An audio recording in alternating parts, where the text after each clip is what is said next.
매일 아침 하나님과 함께 누리는 하늘의 양식, 오늘 만나.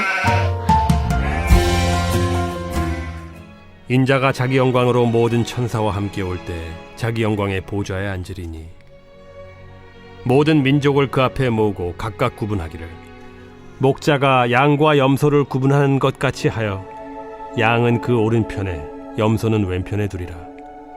그때 임금이 그 오른편에 있는 자들에게 이르시되 내 아버지께 복받을 자들이여 나와 창세로부터 너희를 위하여 예비된 나라를 상속받으라. 내가 줄일 때에 너희가 먹을 것을 주었고 목마를 때에 마시게 하였고 나그네 되었을 때 영접하였고 헐벗었을 때에 옷을 입혔고 병들었을 때에 돌보았고 옥에 갇혔을 때에 와서 보았느니라. 이에 의인들이 대답하여 이르되 주여 우리가 어느 때에 주께서 줄이신 것을 보고 음식을 대접하였으며 목마르신 것을 보고 마시게 하였나이까? 어느 때에 나그네 되신 것을 보고 영접하였으며 헐벗으신 것을 보고 옷 입혔나이까? 어느 때에 병드신 것이나 옥에 갇히신 것을 보고 가서 배웠나이까 하리니 임금이 대답하여 이르시되 내가 진실로 너희에게 이르노니 너희가 여기 내 형제 중에 지극히 작은 자 하나에게 한 것이 곧 내게 한 것이니라 하시고 또 왼편에 있는 자들에게 이르시되 저주를 받은 자들아 나를 떠나 마귀와 그 사자들을 위하여 예비된 영원한 불에 들어가라. 내가 줄일 때에 너희가 먹을 것을 주지 아니하였고 목마를 때에 마시게 하지 아니하였고 나그네 되었을 때에 영접하지 아니하였고 헐벗었을 때에 옷 입히지 아니하였고 병들었을 때와 옥에 갇혔을 때 돌보지 아니하였느니라 하시니 그들도 대답하여 이르되 주여 우리가 어느 때에 주께서 줄이신 것이나 목마르신 것이나 나그네 되신 것이나 헐벗으신 것이나 병드신 것이나 옥에 갇히신 것을 보고 공양하지 아니하더이까? 이에 임금이 대답하여 이르시되 내가 진실로 너희에게 이르노니 이 지극히 작은 자 하나에게 하지 아니한 것이 곧 내게 하지 아니한 것이니라 하시리니 그들은 영벌에 의인들은 영생에 들어가리라. 오늘 본문은 예수님의 재림의 때 31절의 표현에 따르면 인자가 자기 영광으로 모든 천사와 함께 올 때에 대해서 말씀하십니다. 이 땅에 육신의 몸을 입고 이미 오신 예수님은 구원자로 오셨지만 다시 오시겠다고 약속하신 재림 예수님은 이 땅의 심판자로 오십니다. 예수님은 자기 영광으로 다시 오실 때 모든 민족을 그 앞에 불러 모으시는데 목자가 양과 염소를 구분하듯 양은 오른편에 염소는 왼편으로 구분하십니다. 여기서 양과 염소는 하나님의 은혜로 구원받은 백성과 그렇지 못한 백성에 대한 비유적인 표현이죠. 앞선 마태복음 13장에서 예수님은 천국 비유를 통해 추수 때까지는 곡식과 가라지가 함께 자라겠지만 추수 때가 되면 확연히 구분되어 가라지는 먼저 거두어 불사르고 곡식은 모아 곡간에 넣는다고 말씀하셨습니다. 이 비유는 예수님께서 재림하셔서 심판하실 때까지 누가 예수님의 재림을 잘 준비했는지는 구분할 수 없다는 거죠. 오늘 본문은 이 곡식과 가라지 비유의 연장선상에서 마지막 때의 모습이 어떠한지 우리에게 설명해 주고 있습니다.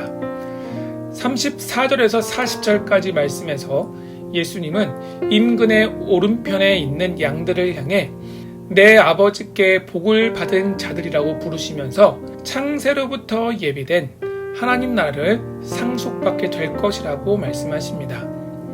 이와 반대로 41절에서 45절에서는 임금의 왼편에 있는 자들을 향해서는 저주를 받은 자들이라고 부르시고 임금을 떠나 마귀와 사자들을 위해 예비된 영원한 불에 들어가게 될 것이라고 말씀하셨습니다. 임금의 왼편과 오른편에 있는 자들의 마지막 심판의 결과가 확연히 다르다는 사실을 알 수 있죠. 오늘 본문을 살펴보면 하나님 나라를 상속받게 된 복받은 자들과 영원한 불에 처하게 되는 저주받은 자들로 구분하게 되는 이유가 무엇인지 나옵니다. 그것은 6가지 자비로운 행위로 볼 수 있는데요. 하나님 나라를 상속받게 된 자들은 주님께서 줄이실 때에 먹을 것을 드렸습니다. 주님이 목마르실 때 마시게 했고, 주님이 나그네 되셨을 때 영접했죠. 주님이 헐벗을 때 옷을 입혀드렸고, 주님이 병드셨을 때 돌아봤고, 주님이 옥에 갇혔을 때 찾아가 뵈었습니다. 하지만 저주받은 자들은 이와 정반대의 행동을 했습니다. 이 6가지 행위는 본문에서 4번이나 등장하는 것을 보면 이 행위가 마태복음에서 제시하는 제자도의 핵심 중 하나라고 이해할 수 있습니다. 임금이 이 6가지 행위의 결과로 의인들에게는 하나님 나라를 상속받게 되었다라고 설명하고, 또 이 6가지 행위의 결과로 저주받은 자들은 영원한 불에 처하게 되었다라고 그 이유를 설명할 때 복받은 자들이나 저주받은 자들은 자신들이 언제 주님께 이러한 행동을 했는지에 대해서 몰랐고 그것을 물었습니다. 그때 임금은 동일하게 너희 중에 지극히 작은 자에게 한 것이 내게 한 것이라고 말씀합니다. 물론 우리의 선행이 구원이나 하나님 나라 상속의 근거가 되지 못합니다. 구원은 오직 하나님께서 우리에게 주신 은혜의 선물인 그리스도를 향한 온전한 믿음으로 받는 것이죠. 우리의 노력과 삶의 결과물이 아니라 전적인 하나님의 은혜입니다. 마태복음은 포로기에서 회복되어 하나님 나라의 백성이 되는 길은 예수님을 믿고 따르는 것이며, 선행은 예수님을 따르는 제자의 정체성의 표현이며 삶의 방법과 열매라고 가르치고 있습니다. 이런 맥락에서 산상수훈 역시 예수님의 제자가 되기 위한 방법이 아니라 제자로 살아가는 삶의 원리라고 말씀드렸습니다. 하나님 나라의 백성의 정체성이고 삶의 방법인 것이죠. 본문에서 복받은 자들을 향해 주님은 의인이라고 부르셨습니다. 그들은 자신들이 언제 주님께 그런 행동을 했는지 알지 못했다는 사실을 보면 이들의 이런 선행은 어떤 의식적인 행동이 아니라 무의식적인 행동, 다시 말해서 예수 그리스도의 제자로서 살면서 자연스럽게 나타난 삶의 열매라고 볼 수 있겠죠. 다른 사람들을 의식하며 하나님의 백성인 것처럼 외식했던 바리새인들의 삶과는 다른 것입니다. 다른 의도가 아니라 하나님 나라와 그의 의를 구하는 바른 마음과 신앙으로 예수님을 온전히 따르고자 했던 그러한 바른 동기에서 비롯된 제자의 삶이죠. 뭔가를 얻기 위한 목적으로 한 행동이 아니라 무의식적으로 자연스럽게 주위 사람들을 십자가 사랑으로 섬기고 돌아본 것입니다. 그렇다면 사랑하는 여러분, 우리 주님은 하나님 사랑과 이웃 사랑이 가장 큰 계명이라고 말씀하셨습니다.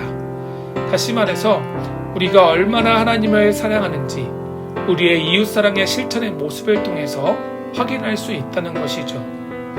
그렇다면 예수 그리스도의 제자로서 오늘을 살아가는 우리의 삶 가운데 이런 이웃사랑의 열매가 있기를 소망합니다. 오늘도 우리의 평범한 일상 가운데서 지극히 작은 자로 찾아오시는 예수님을 외면하지 마시고 그 주님을 기쁨으로 맞이합시다. 우리가 베풀 수 있는 최고의 사랑과 수고로 섬깁시다. 그리고 지극히 작은 자에게 행한 우리의 이웃사랑의 모습을 통해 하나님을 향한 우리의 그 사랑과 고백을 우리의 예배로 올려드리는 모든 삶이 되길 주의 이름으로 축원합니다.